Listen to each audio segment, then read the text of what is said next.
Ora, muito bom dia. Tashi Delek significa que, como sabem, tudo seja auspicioso. Então, esta é mais uma das nossas mensagens do Lama para o Sangha, que deveriam de ocorrer semanalmente, mas dado o retiro que tivemos com o projeto Ecomantrika, as coisas ficaram um pouco atrasadas, mas estou aqui. A impermanência tem destas coisas e hoje falaremos um pouco deste aspecto. Vamos adressar um assunto que eu considero muito importante e por isso dirijo a toda a comunidade, que é os primeiros passos decisivos para que a nossa vida possa tomar uma boa direção. Muitas das vezes sentimos esta dicotomia entre se quero ser um praticante, o que é que isso implica, se porventura sou alguém que tem apreço pelo Dharma, alguém que se considera, vamos usar esta palavra, budista, mas onde é que se divide a linha entre ser, vamos dizer, um crente, vamos usar esta linguagem, e um praticante.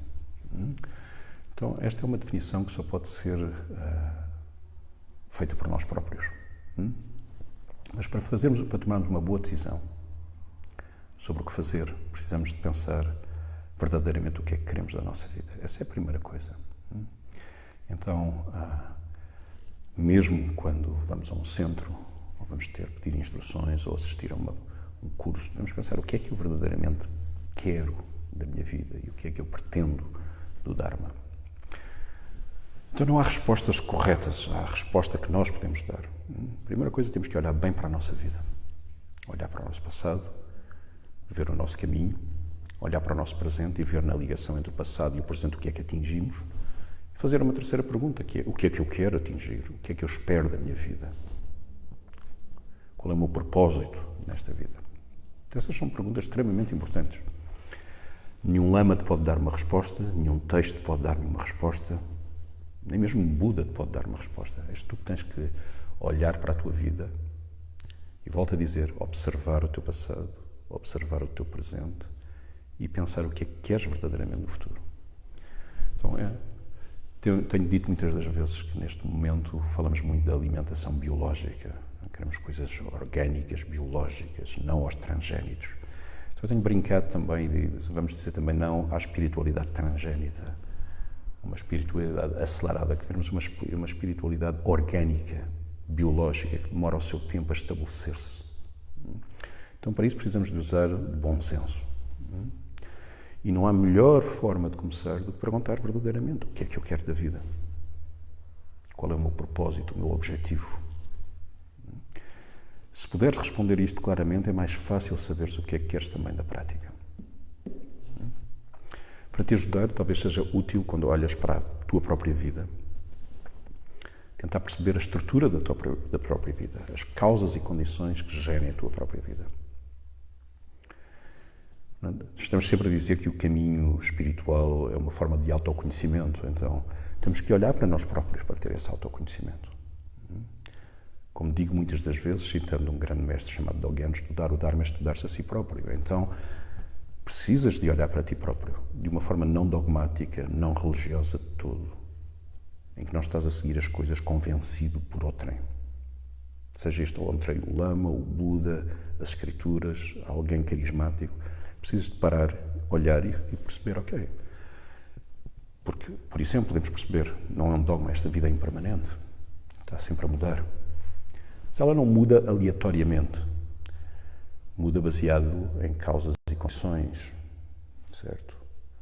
Por exemplo, por isso é que eu digo que podemos olhar para a nossa vida, ver certas causas da nossa forma de pensar, por exemplo, ver as circunstâncias que apoiaram ou desafiaram essa forma de pensar e a forma como nos desenvolvemos até à pessoa que somos hoje. Podemos ver que éramos uma criança. Podemos ver estes dois contínuos, o contínuo do corpo e o contínuo da consciência ou da mente.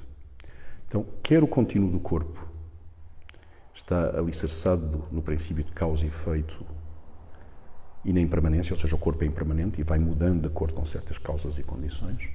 E a nossa mente é também impermanente e vai mudando de acordo com causas e condições.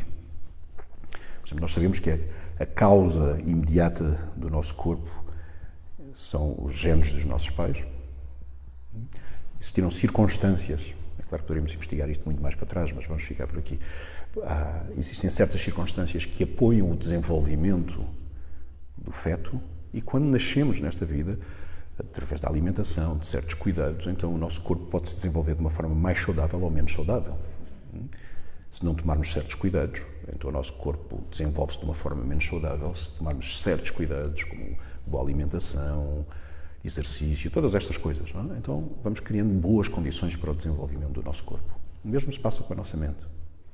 Existe um potencial na nossa mente de compreensão, podemos lhe chamar esse potencial de compreensão, potencial de sabedoria, também um potencial de bondade e empatia, que significa a forma natural com que nos empatizamos com outros seres e estabelecemos relações, mas esse potencial pode ser mais uma vez nutrido e desenvolvido, ou pode ser de alguma forma castrado, pode ser limitado.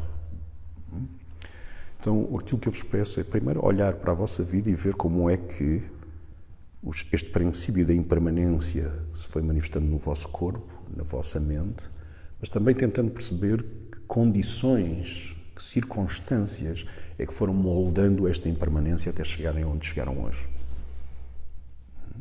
Podem ver os vossos sucessos, aquilo que atingiram, aquilo que não atingiram e tentar mais uma vez perceber como é que as coisas funcionaram. A próxima pergunta é: o que é que eu quero da minha vida? E isso é fundamental, porque se decidirmos que queremos realização espiritual, então precisamos de entender, precisamos de uma boa semente e depois precisamos de boas circunstâncias para essa semente germinar. Então, a boa semente nós temos, agora precisamos de dar-lhe a terra apropriada, a água apropriada, o sol apropriado, as circunstâncias apropriadas. Então, para podermos verdadeiramente iniciar o caminho espiritual, temos que saber o que é que eu quero da minha vida, qual é o propósito da minha vida, qual é a minha intenção, o que é que eu pretendo. E depois ver quais são as condições necessárias para suportar essa semente.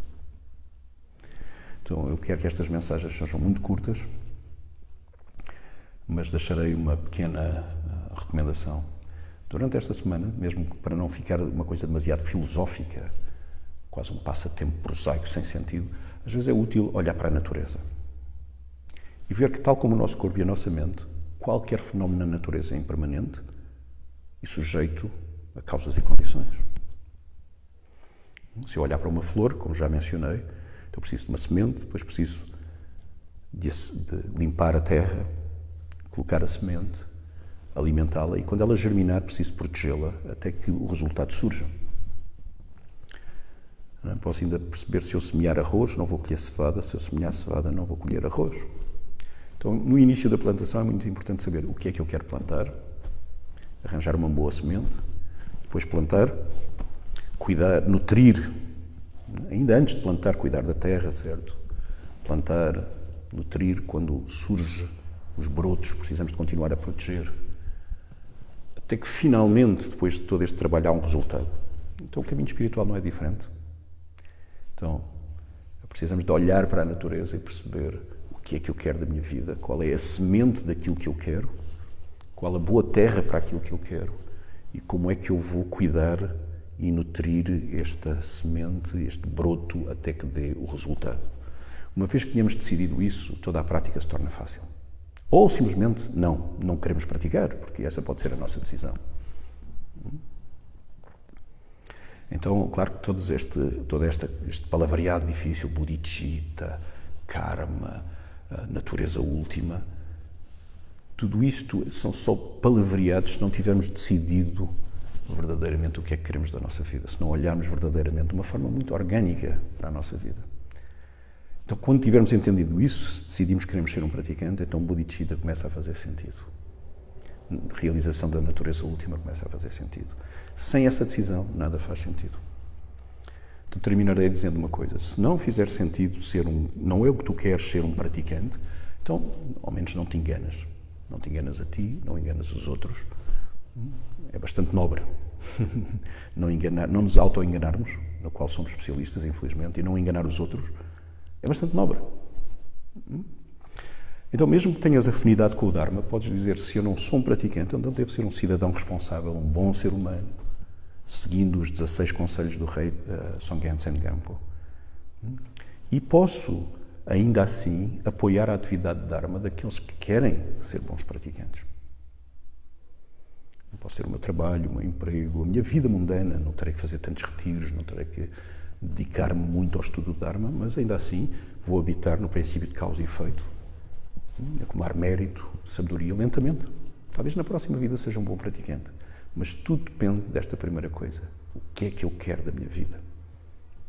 E entender o princípio de causa e efeito.